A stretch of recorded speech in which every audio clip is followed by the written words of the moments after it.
So good evening everyone. So me and my partner, Miss Margaret Newman, will present to you Newman's theory of health as expanding consciousness. So before we go on to her theory, let us have first a short bibliography of the theories. So her name is Margaret Newman. She was born on October 10, 1933. She is an American nurse, university professor, and a nursing theorist as well. She was designated as a living legend of the American Academy of Nursing in 2008, and she earned a degree in home economics and English from Baylor University. So she spent 5 years caring for her mother, who was dying of amyotrophic lateral sclerosis. The 5 years I spent with her before she died were difficult, tiring, restrictive in some ways, but intense, loving, and expanding in other ways, she later wrote. After going through this experience, Newman decided to become a nurse. So, she decided to become a nurse in 1950. Margaret Newman graduated from University of Tennessee College of Nursing, and she earned master's degree at University of California, San Francisco, and a PhD in nursing from New York University. And she held teaching position at Tennessee, New York University, and Pennsylvania State University. Served as nursing until her retirement in 1980s. She authorized the theory of health as expanding consciousness. So, her theory was considered as a grand theory. Assumptions. Number 1. Health encompasses conditions heretofore described as illness or in medical terms, pathology. Number 2. These pathological conditions can be considered a manifestation of the total pattern of the individual. Number 3.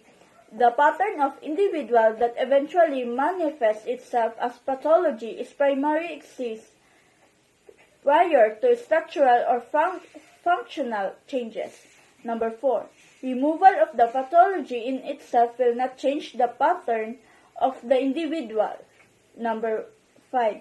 If becoming ill is the only way an individual's pattern can manifest itself, then that is health or for that person. Number 6. Health is an expansion of consciousness of the theory. The theory of health has expanding consciousness was stimulated by concern for those for whom health as the absence of disease or disability is not possible. Nurses often relate to such people facing accidentally, debilitation, loss, and eventual death associated with chronic illness. The theory has progressed to include the health of all persons regardless of the presence or absence of disease. The theory asserts that every person in various situations, no matter how disordered and hopeless it may seem, is part of the universal process of expanding consciousness. So, the manifestation of disease depend on the pattern of individual. So, the pathology of the disease exists before the symptoms does not change the individual structure. Then, Newman also redefined nursing. According to her, nursing is the process of recognizing the individual in the relation to environment and is the process of understanding of consciousness.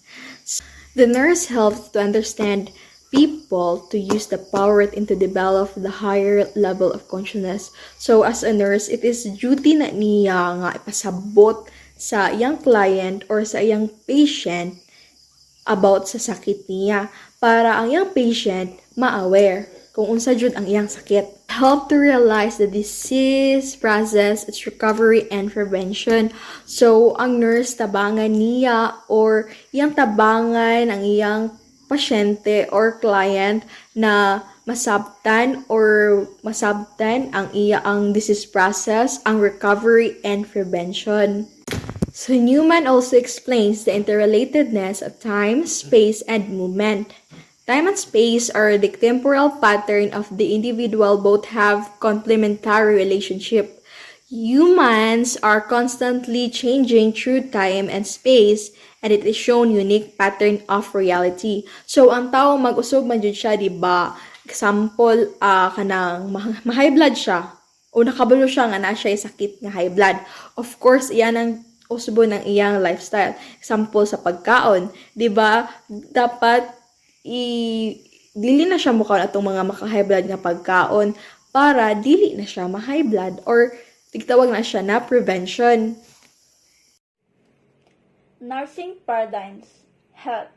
Health and illness are synthesized as health, the fusion on one state of being with its opposite results in what can be regarded as health.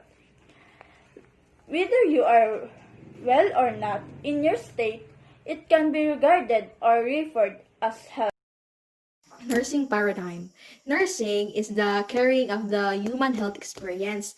Nursing is seen as a partnership between nurse and the client, with both grow in the sense of higher level of consciousness. So Margaret Newman defined nursing as the partnership between the client o sa nurse. So ang duha daw nag-grow sila in the sense of higher of level of awareness or consciousness. Humans. The humans is unitary that is cannot be divided into parts and is inseparable from the largest unitary field. In its totally cannot be separated into parts, may it be intangible or intangible sense. A process of becoming more of oneself, of finding greater meaning in life, and of reaching new dimensions of connectedness with other people and the world. Humans are open to the whole energy system of the universe and constantly interacting with the energy. With this process of interactions, humans are evolving their individual patterns as whole. According to Newman understanding, the pattern is essential. The expanding consciousness is the pattern recognition. Persons are individual and human beings as a species and identified by their pattern of consciousness. Persons are individual and vice versa. Humans are a species that are identified by their organized awareness. The person doesn't possess consciousness.